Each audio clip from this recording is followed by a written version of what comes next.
Returned from work only to see my parents giving my room to my niece. They said I could stay in the living room. Actually, I'll stay in my own apartment, I replied. They laughed, but when I moved away from them, they started. Returned from work only to see my parents giving my room to my niece. They said I could stay in the living room. Actually, they'll stay in my own apartment, I replied. They laughed, but when he moved away from them, they started. My name is Luke, and I graduated from college with a degree in computer programming. Unlike most of my classmates who were scrambling to find jobs after graduation, I already had mine secured.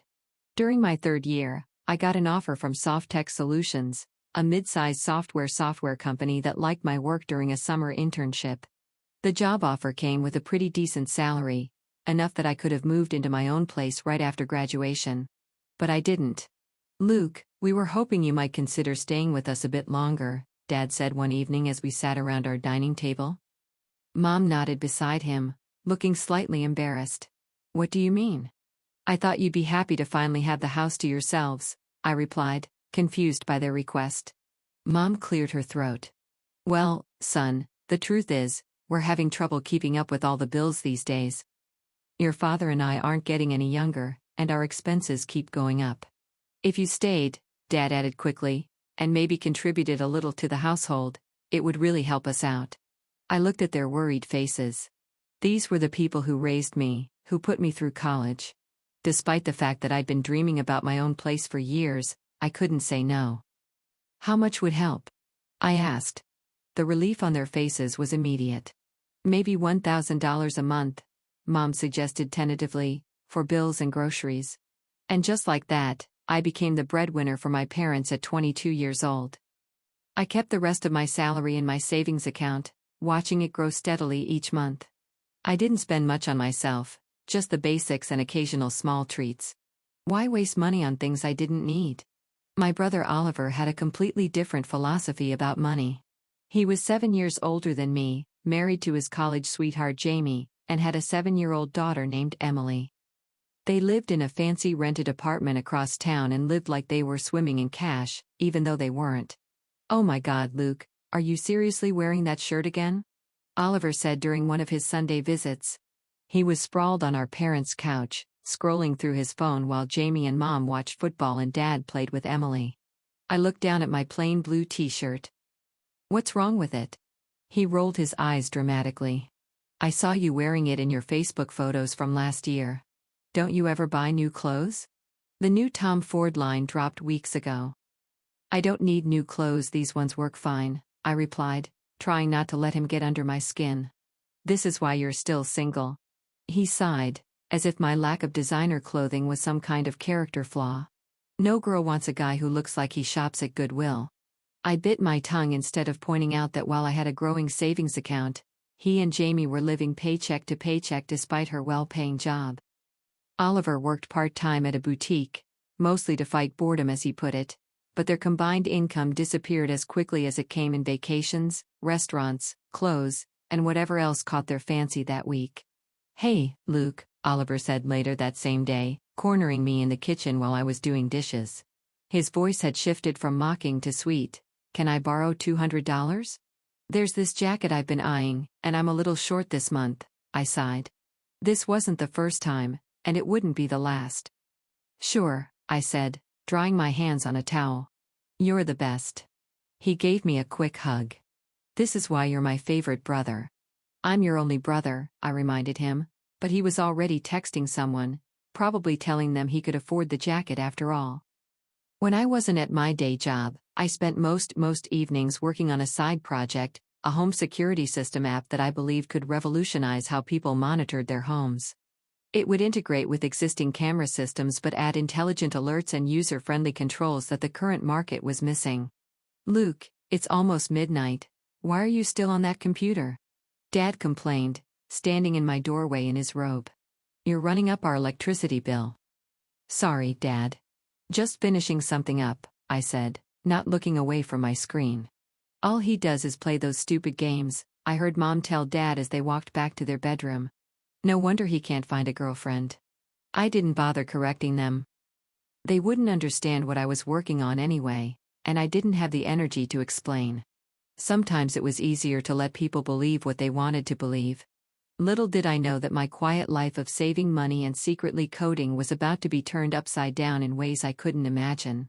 The first sign of trouble came on a Tuesday evening when I returned from work to find our driveway full of cars and the front door propped open with a box. I walked into chaos. The living room was filled with stacked boxes, suitcases, and random furniture. My brother was directing our parents like they were moving company employees. "What's going on?" I asked, standing frozen in the doorway. "Are you moving in?" Jamie appeared from the hallway, looking defeated in a way I'd never seen before. Her usually confident posture was slumped, her designer clothes wrinkled. "Jamie lost her job," Oliver announced before she could speak. "Can you believe how unfairly they treated her? Her own friend betrayed her." "What happened?" I asked, looking at Jamie. She couldn't meet my eyes. "It's complicated, creative accounting, they called it. She was borrowing company money," Oliver explained defensively. "But she was going to pay it all back. The director, who was supposed to be her friend, found out during an audit and went ballistic." "You mean she was stealing?" I asked carefully. The room went silent. My parents exchanged uncomfortable glances. "That's a horrible thing to say," Oliver snapped. "Her friend asked for the money back and for Jamie to resign." "That seems fair, considering," I started. "Fair? Real friends don't do that to each other," Oliver interrupted, his voice rising. "They understand when you're in a tight spot." I dropped the subject, seeing that logic wasn't welcome in this conversation. Instead, I watched in silence as my brother commandeered my parents' house like he owned it, ordering everyone around while contributing nothing. At dinner, Dad announced that Oliver, Jamie, and Emily would be staying just until they get back on their feet.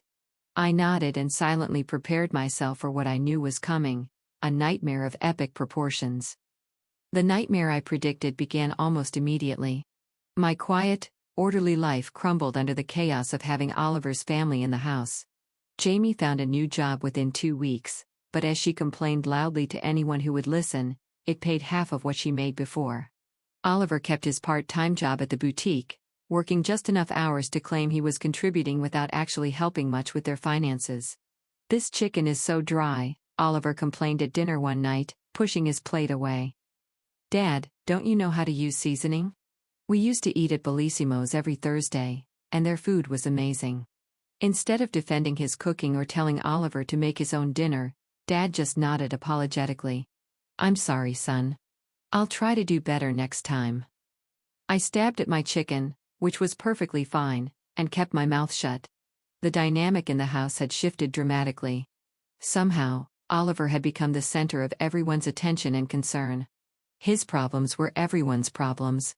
His complaints were valid grievances that needed immediate addressing. And I was just there. The ATM machine in the corner who paid the bills. One evening, I was working late on my security app when Oliver barged into my room without knocking. "I need to borrow $300, he announced, not even bothering with his usual fake sweetness. "Emily needs new shoes, and we want to take her to the amusement park this weekend. She's been so upset since we moved here." "Didn't Jamie just get paid?" I asked. "We have other expenses," he snapped. "Are you going to help or not?" I relented that time, but when he asked again the following week, I finally pushed back. "Maybe you should consider working full-time," I suggested at dinner, after he'd asked me for money in front of everyone, clearly thinking I wouldn't say no with an audience. "The boutique is hiring," I saw the sign in their window. Oliver's face turned red. "I can't believe how cruel you are. You know I need to be available for Emily after school." "Mom and Dad are always here," I pointed out. "They could watch her for a couple of hours." "That's not the point," he shouted, throwing his napkin down and storming out of the room. Jamie followed after giving me a dirty look. Dad shook his head at me. "Luke, how could you be so heartless? Your brother is going through a difficult time." "We're all going through a difficult time," I muttered, but no one was listening. Oliver didn't speak to me for a week after that, which was actually a relief. I used the quiet time to finish my security app. After months of late nights and weekends hunched over my keyboard, it was finally ready to show to someone. "This is incredible," my boss, Maria, said as I demonstrated the app's features in her office. Her eyes widened as I showed her how it could detect specific movements, distinguish between humans and animals, and send customized alerts. The user interface is so intuitive. And these algorithms, did you develop all this yourself? I nodded, trying not to look too proud. It's been my side project for a while. Maria leaned back in her chair, studying me with new respect. Luke, this could completely disrupt the home security market. Our company could dominate if we owned this. My heart raced. This was the moment I'd been waiting for. I'm prepared to offer you $500,000 for full ownership, plus a percentage of future sales, she said. What do you think? I tried to keep my expression neutral despite the adrenaline rushing through me.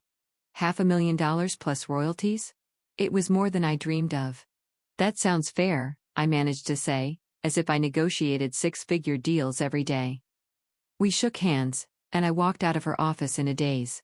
I had just become wealthy overnight, but as I drove home, I made a decision. I wouldn't tell my family. If they knew, the money would disappear into Oliver's shopping sprees or my parents' enabling of his lifestyle.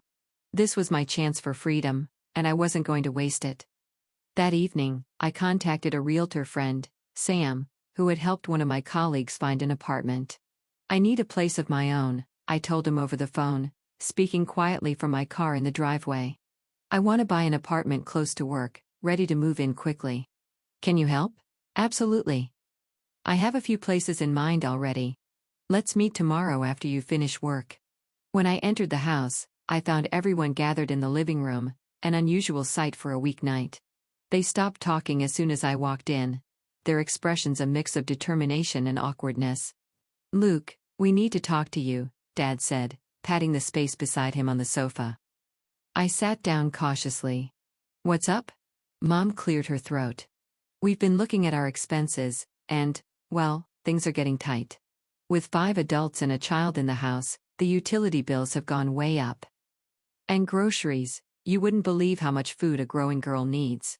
What your mother is trying to say, Dad continued, is that we were hoping you might be able to contribute a bit more to the household expenses. The $1,000 you've been giving us just isn't covering everything anymore. I looked around the room. My parents looked embarrassed but hopeful. Oliver was examining his manicure, pretending this wasn't his idea, though I knew it was. Jamie at least had the decency to look uncomfortable.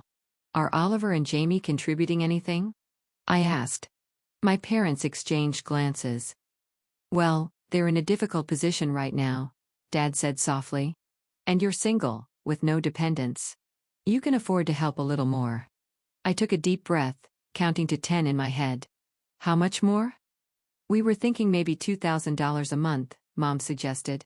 I wanted to laugh, or cry, or scream. Instead, I just nodded, fine, starting this month. Oliver finally looked up, a small smile playing on his lips. He thought he'd won. Little did he know that his victory would be short-lived. 3 days later, I met Sam at a beautiful apartment complex 10 minutes from my office. The one-bedroom unit he showed me was perfect, modern, bright, and on the top floor with a small balcony. I used part of the money I'd received from selling my application to buy it outright, signing the papers that day. While I was secretly furnishing my new apartment, I noticed something strange happening at my parents' house. Mom, Dad, and Oliver kept exchanging these weird looks during dinner, like they were all in on some secret plan. Jamie mostly kept her head down, focusing on her food and occasionally helping Emily cut her meat. Something was definitely up, but I couldn't figure out what. I didn't have to wait long to find out. 2 days later, I came home from work to find a pile of my belongings stacked in the hallway. My books, clothes, laptop, and even my childhood stuffed bear were all dumped unceremoniously in a heap. What the hell? I muttered, dropping my bag and heading straight to my bedroom. Except it wasn't my bedroom anymore. Emily was sitting on my bed, now covered with princess sheets, playing a video game. The walls that had once held my programming certificates now displayed posters of cartoon characters. My desk where I'd created my app was gone, replaced by a child-sized table covered in crayons and dolls. Uncle Luke, Emily said, looking up from her game. Look at my new room, isn't it cool? Before I could answer, Oliver appeared in the doorway behind me. Oh, you're home? he said, not sounding surprised at all. What's going on? I asked, my voice deadly calm despite the rage building inside me. We moved Emily into your room, he said with a shrug, as if it was the most natural thing in the world. She needs more space for her toys and schoolwork. And where exactly am I supposed to sleep? I asked. Dad appeared behind Oliver, wringing his hands nervously. Luke, son, we thought since you're hardly ever home anyway, always at work or on that computer, you wouldn't mind using the sofa in the living room. I looked from Dad to Oliver, who wasn't even trying to hide his smug satisfaction. So you moved all my things without asking me. We knew you'd make a fuss if we asked, Oliver said, and Emily really needed the space. Her old room was barely bigger than a closet. Speaking of her old room, why can't I use that? I asked. Oliver and Dad exchanged another of those looks. Well, Dad said hesitantly, we thought Oliver could use a dressing room. You know how many clothes he has, and there's just no space in his and Jamie's room for all of them. I stared at them, momentarily speechless. They had kicked me out of my bedroom, the room I'd had since childhood, the room I was essentially paying for with my $2,000 monthly contribution to make a dressing room for my brother. The brother who wasn't contributing a dime to the household? I looked at his designer outfit, then at my pile of belongings in the hall, and something inside me snapped. But instead of screaming or crying like they probably expected, I just shrugged. You know what? That's fine, I said calmly. I won't be sleeping on the sofa because I'll be sleeping in my own apartment. Oliver laughed. Right? Your imaginary apartment. Give it up, Luke. We all know you don't have an apartment. I do, actually, I replied. I bought it last week. I was going to tell you all this weekend, but it seems you've made the decision easier for me. Dad and Oliver stared at me like I'd grown a second head. You bought an apartment? Dad asked. How? With what money? That doesn't matter, I said, turning to head downstairs. What matters is that I'm moving out today. I went down to the living room and called a moving company, booking their first available slot, which happened to be early tomorrow morning. Then I called my boss to request a day off. Throughout all of this, my family hovered nearby, their expressions ranging from disbelief to growing concern. Luke, you can't be serious, Mom said, finally joining the conversation after coming in from the garage. I'm completely serious, I replied, ending my call with the movers. They'll be here at 7 a.m. tomorrow to get my things. But we need to talk about this, Dad exclaimed. If you're upset about the room, we can figure something out. Maybe Emily can share with us for a while, or it's not about the room, I interrupted. It's about respect and boundaries. And the fact that I pay $2,000 a month to live here, and you still treat me like I'm less important than everyone else in this house. Oliver, who had been uncharacteristically quiet, suddenly spoke up. Wait. You actually bought an apartment? With what money? You're just a junior developer. I didn't answer him directly. I'm going to pack what's left of my things now, I said, walking past them toward the pile in the hallway. The next morning, the movers arrived at 7 a.m. sharp. I directed them to the pile of belongings in the hallway, which had grown as I'd gathered the rest of my stuff from around the house. My family watched in stunned silence as the men carried box after box out to the truck. Where exactly is this apartment? Mom finally asked as I was doing a final check to make sure I hadn't forgotten anything. Near my office, I said vaguely. How much did it cost? Oliver demanded. And how did you afford it? I turned to face my family, who were all standing in the living room watching me like I was performing some strange ritual they didn't understand. That's not really any of your business. We're your family, Dad said, sounding hurt. Of course it's our business. Family works both ways, Dad, I replied. And for a long time, it's only gone one way in this house. What does that mean? Oliver asked defensively. It means I'm done being everyone's ATM, I said. I'm done giving money that's never appreciated, never enough, and never used responsibly. So you're abandoning us? Dad asked, tears welling in his eyes. What about the bills, the groceries? What about them? I asked. Oliver and Jamie are adults with jobs. Let them contribute for a change. We can barely afford our own expenses, Oliver protested. Then maybe you should reconsider your spending habits, I suggested. Oliver's face reddened. You know what? I think you should give us your apartment. We need it more than you do. We have a child. I couldn't help it. I laughed. The absolute audacity was almost impressive. No, Oliver. I'm not giving you my apartment. I'm not giving you anything anymore. Sir, one of the movers appeared in the doorway. We've loaded everything. Are you ready to go? I nodded, picking up my bag. I'm ready. Luke, please, Dad tried one last time. Don't leave like this. I'll call you in a few days, I said, not making any promises beyond that. Goodbye. I followed the moving truck to my new apartment, a sense of liberation growing with every mile that separated me from my family's house. For the first time in my adult life, I was putting myself first. And it felt surprisingly good. The next few days were a blur of unpacking, arranging furniture deliveries, and setting up utilities. I kept my phone off most of the time, knowing it would be flooded with messages from my family. When I finally turned it on, I was right. Dozens of missed calls and text messages, ranging from angry to pleading to guilt-tripping. After a week of silence, I decided to visit my parents' house. I wanted to have a calm, reasonable conversation about boundaries and expectations. When I pulled into the driveway that Saturday morning, I could see the curtains twitch. They'd been watching for me. I barely made it to the door before it swung open. Dad pulled me into a tight hug. Luke, thank goodness you came back, he said, relief washing over his face. We've been so worried. Mom appeared behind him, looking simultaneously happy and uncomfortable. Oliver and Jamie were already seated in the living room, with Emily playing on the floor. I'm not moving back, I said immediately. Before you get the wrong idea, I just came to talk. We understand, Dad said, pulling me inside. We've been doing a lot of thinking too. I doubted that,